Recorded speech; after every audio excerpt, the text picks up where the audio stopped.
আরেকটা বিষয় জানতে চাইবো, মানসিক স্ট্রেস কি সোরিয়াসিস এই রোগটাকে বৃদ্ধি করতে সহায়তা করে? বলেই থাকি 60-70% মানসিক স্ট্রেসের কারণেই আমাদের সোরিয়াসিসটা ডেভেলপ করে। কেন ডেভেলপ করে? রোগ প্রতিরোধ ক্ষমতা কমিয়ে দেয়। কীভাবে কমিয়ে দেয়?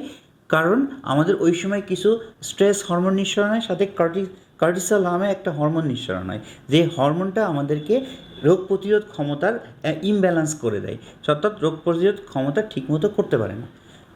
তো এই জন্য তখন সোরিয়াসিসটা বেড়ে থাকে।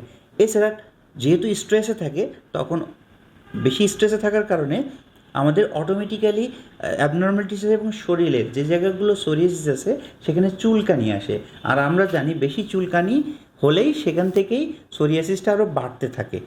এছাড়া আমরা এই যে স্ট্রেস বা মানসিক চাপের কারণে আমাদের অনিদ্রা বা ক্লান্তি আসে। যখনই অনিদ্রা বা ক্লান্তি থাকে তখন আমাদের বডি হিলিং করার সুযোগ পায় না। এই জন্য আমাদের ধরেই নিই যে স্ট্রেসের কারণেই আমাদের সোরিয়াসিসটা বেশি বাড়ে।